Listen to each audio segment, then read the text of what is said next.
Mr. Fernsby, I'm ready to see the crime scene. Very well, Mr. Whitman. If you'll follow me, sir. Hello there, sir.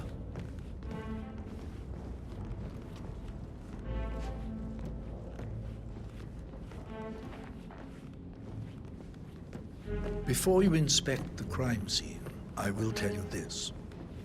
The case concerns the death of Mr. Zachary, Madame Carlyle's You younger faced brother. great obstacles He was too. found dead I in his know. bed this morning. The door was locked We from the will inside, and a persevere. suicide letter was found in It his is room. my duty to make However, that happen. Madame Carlyle suspects foul play and will not accept that he took his own life. I've prepared some information for you, so please do come and see me when you've finished your investigation of the crime scene. This is Mr. Zachary's room, to my right. A locked room murder mystery, 47. I trust you'll get to the bottom of this.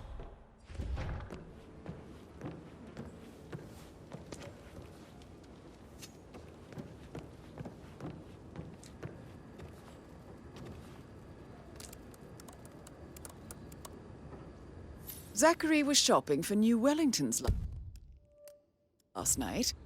Not exactly what you would expect from someone suicidal. Zachary's suicide note. Also, a sample of handwriting. It could be relevant to compare to other samples to establish its authenticity.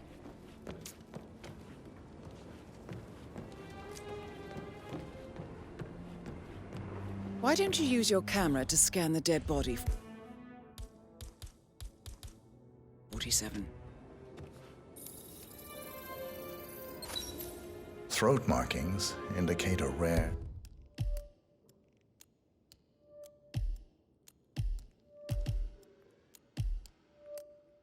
short-lived plant poison killed him. Spread shows time of death at around 10 o'clock last night. You do know your poisons, 47.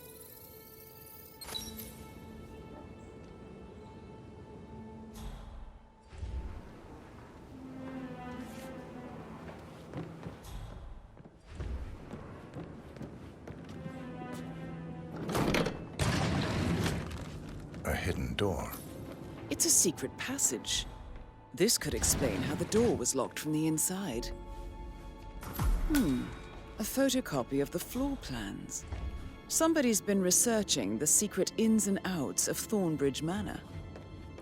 I believe you've done a thorough search of the crime scene, 47. Maybe it's time to see the butler. I'm curious about the information he's prepared for you.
Mr. Fernsby, I'm done with the crime scene.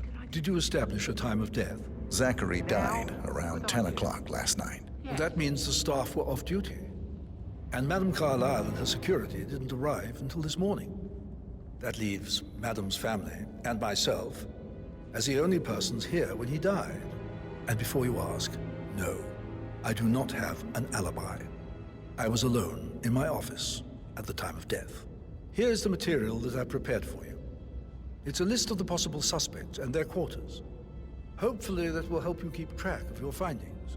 Please come and see me when you've solved the case, and I will take you to Madame Carlyle.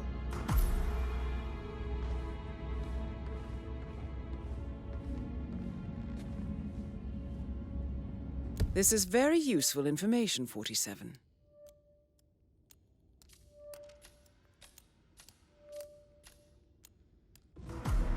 So how does one solve a murder mystery, 47?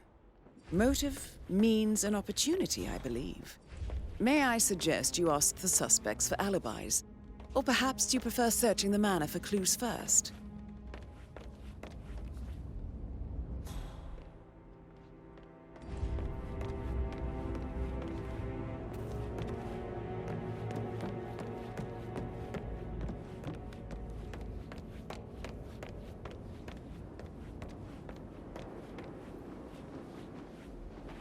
Gregory Carlyle, can you tell me where you were yesterday evening?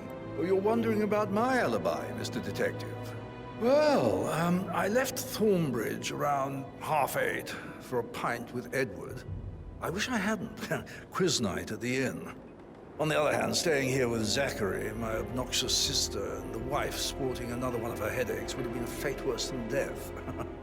The short of it, Zachary was very much alive when we left. I stayed for the last shout, and I was back here just before midnight. Anything else you want to pry from my intricate intellect? Emma Carlyle, can you tell me where you were yesterday evening? Surely I'm not a suspect. I need to account for everyone. Well, I spent the evening with my family, but I got an awful migraine and had to take to bed. Everyone can attest to that. I believe I went up when the boys sat down for a drink around 8 o'clock. Is that all? How did you feel about Zachary? I might as well be honest. His presence was always awkward. But how do you have a meaningful conversation with a man who only cares about plants? In my opinion, Alexa bears some responsibility for how this ended. She supported his self-limiting behavior by letting him live here. Anything else you want? Have you noticed anything else out of the ordinary? Nothing special comes to mind. Except, perhaps, I did get a feeling that Zachary was depressed, not just sad. I suppose he realized that he had no one with Alexa gone. Even Alexa must feel the pangs of guilt over that one, letting him believe she was dead.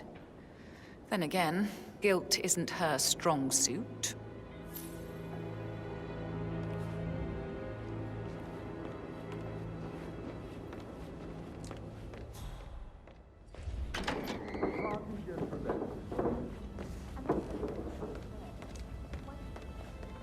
Rebecca Carlyle, can you tell me about yesterday evening?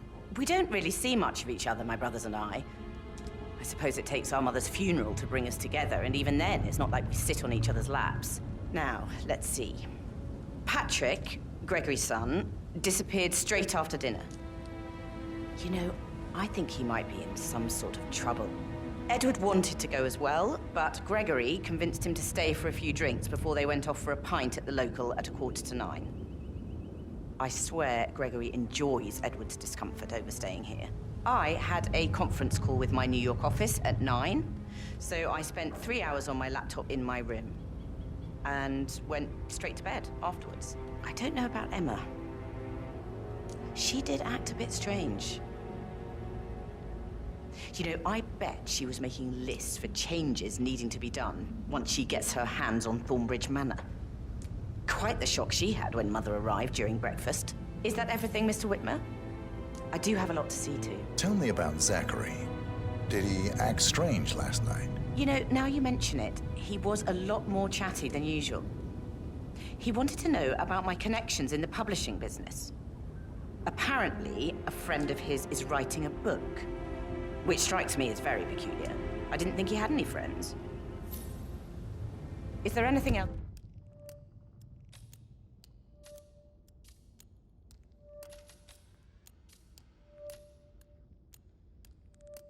you want to ask me?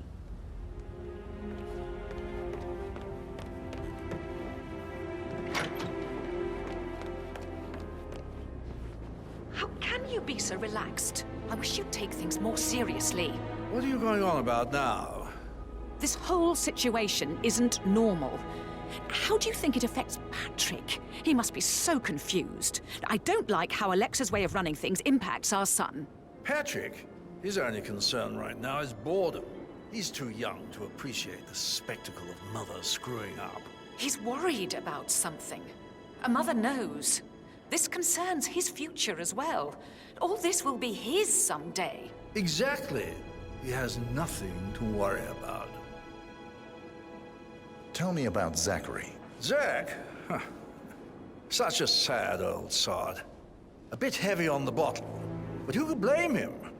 Only company he had was his rare plants and mother, who travels more than she stays here. Honestly, I can't say which is the bigger bore. He's better off dead. Is that all? Not very thorough, are you?